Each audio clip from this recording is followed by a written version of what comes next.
Tyra! Hello and welcome to another exciting episode of Tyra. This week on Tyra is Crazy Christmas Sweater Week, so all of our guests will be in crazy Christmas sweaters. Today's topic is the American Dream. There's been a lot of controversy over the years about whether the American Dream is actually American. American is usually associated with equality and the freedom to do what you want. For today's show, we're going to assume that the American Dream is succeeding in something that interests you, because there are so many different variations of the American Dream. For the scene of our argument, we're going to analyze two different schools from different areas. One is Marist High School, an upper middle class high school located in Chicago, Illinois. The other is Kerr Middle School, a lower class school located in Blue Island. This is the best possible starting point because our dreams are often started at youth and shaped by our teachers. Now, even though these schools are in different areas, the students often experience the same emotional, physical, and economical problems.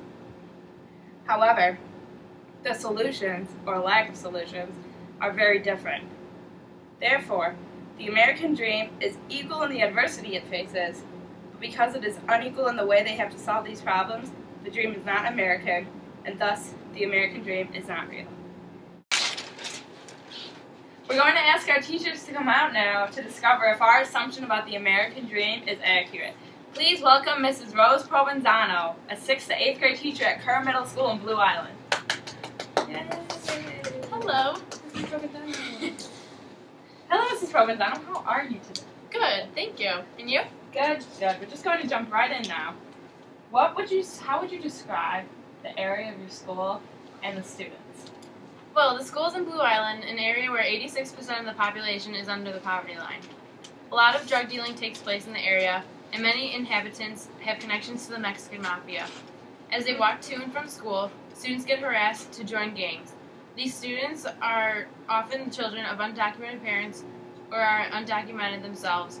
They're homeless and have a hard time getting the basic needs such as food, clothes, and shelter. Different families even live together sometimes. Really? Now, what would you say are some of the typical problems your students face? Because so many are undocumented, the parents are either unemployed or work odd hours. This leads to homework not getting finished because the parents aren't there to watch them. They also get abused by their other relatives. Also, due to the lack of parenting, kids enter school without basic knowledge such as what a cloud is. Interesting. And what programs does the school offer to help students with their at-home problems? Extracurriculars keep kids in school so they don't have to go home to abusive lives and to keep them out of gangs. We also offer teacher-student mentoring to get help with homework or just to hang out. There's a free lunch program and teachers bring food to help keep the students focused. There's also a nursery for girls who have children to stay in school. Do you think your school would be able to do more if they had more money? Yes, I think they could do so much more with getting kids informed and even just providing for their basic needs. Do you think your students would be better adjusted with more attention? We give each kid as much attention as possible, but it would help to just increase the amount we could cover if they weren't hungry and had the average amount of information most children their age have. Now, here's the question. Do you think your students will aspire to achieve the American Dream? It will be difficult, almost impossible, but they'll want to change their situation, so yes. Do you think they'll have the opportunity to do it? No, they don't even know where to start. Loans, scholarships are uncharted territory. They don't have a way to know how to do it. What would you say is the number one obstacle keeping your children from achieving their dream? Lack of information. All they've seen their parents doing is odd jobs. They don't have any knowledge required or beyond that. I'd like to thank you for joining us today, Mrs. Provenzano. I'd also like to wish you luck with your class. Thank you. Have a nice day. You too. Ow! Ow! Walk much? Learn how to work out. Are those bullies getting you down? Yeah. Do you need to get those bullies off your back? Yeah! You need to learn Mrs. Cozy's hairy eyeball. First, you close one of your eyes. Then, you squint the other eye. And then you get a scowl on your face saying, "Back off or I'll hurt you." Back off or I'll hurt you, bully. That's Mrs. Cozy's hairy eyeball. Works every time. And bully free. So we have just heard from Mrs. Rose Provenzano, a 7th to 8th grade teacher at Kerr Middle School who has a bilingual science class. Her kids often face hunger, lack of clothes, and abusive relatives while their parents are away working odd hours at work. The school has tried their best to pay for the basic necessities of the students with food, giving out free lunches, and having nurseries for the girls who are pregnant. Unfortunately, they're spending so much money on these programs they can't afford to educate their children about the long-term requirements to get themselves out of this poverty. We will now hear from Mrs. Cozy, a freshman and sophomore teacher of both Marceline and honors classes at Marist High School. Woo, Miss Cozy! Hello, Mrs. Cozy. How are you today? Good, thanks. And you? Good. Now we're just going to jump right in. Could you describe the school and the students you teach? Marist is in an upper middle class area. It's very safe, but since it is between the city and the suburbs, it's very diverse.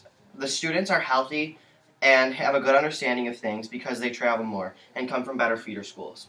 This is quite the contrast from Mrs. Rose's school, who had a bilingual science class to teach unhealthy children and students with little to no knowledge entering. Now, what problems do you face teaching these students? Well, there are some students who have undiagnosed learning disabilities, and other students are struggling economically because of the recession.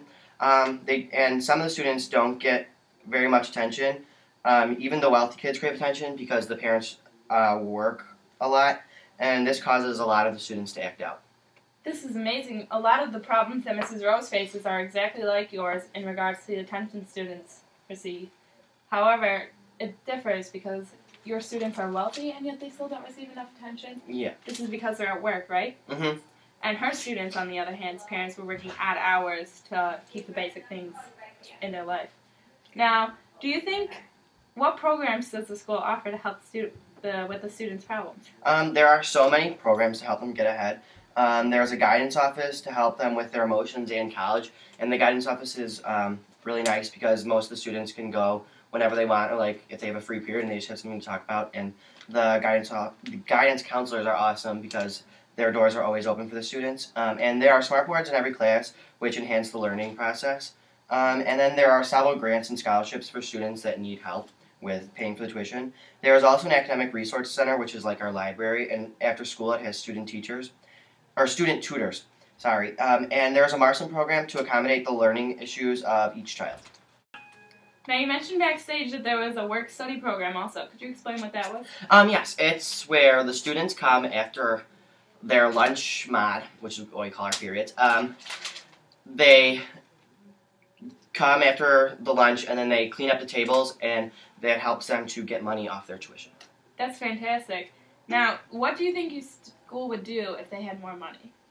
I think the school would probably use it for sports or more technology to enhance learning. Really? Do you think they would use this because the majority of the students have the basic needs met?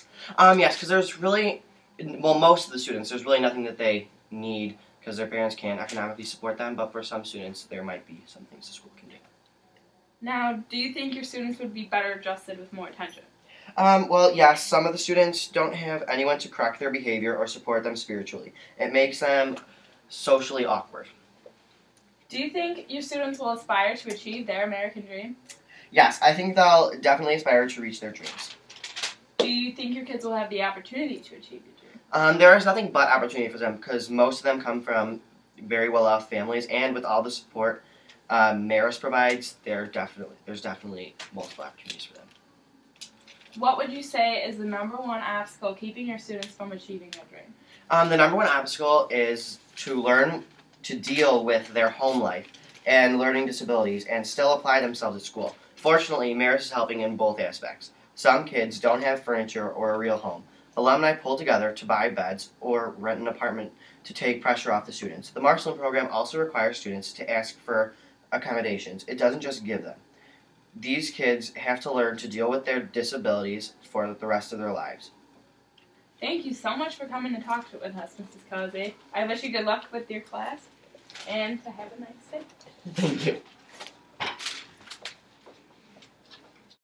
Hey, want to dance? No. Loser. Are you too afraid to go to zero gravity because you're ashamed of your dancing skills? Kind of. Come to Heather Caddick's basement. It's the place to be for morons who don't know how to dance. Yeah! That's me! My mom taught me this move. Woo! Raise the Raise the roof and shake your booty. Turn it off. I think I did. No, you didn't. Nope. Still recording. Heather, go right. We've just heard from both teachers and have discovered that kids from all classes experience a lack of parental involvement, academic toil, and intellectual setbacks. These may be caused by many different things. For example, their poverty could be caused by a lack of identification for the parents, a lack of experience due to no high school education, or a simple thing such as a recession. Unfortunately, schools like her only have a certain amount of money given to them from the government and can only raise so much through fundraisers.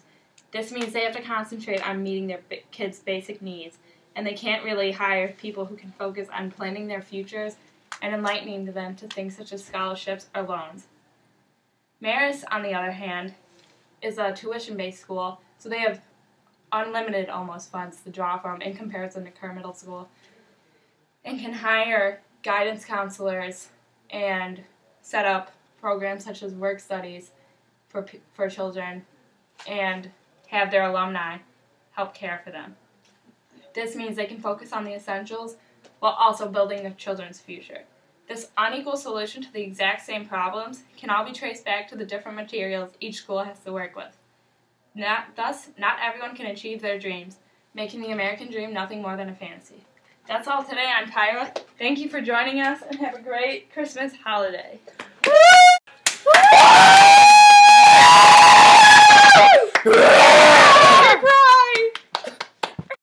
And now here's some bloopers. Grab the screen. We started. You were in the screen when it started. God! Jesus, I told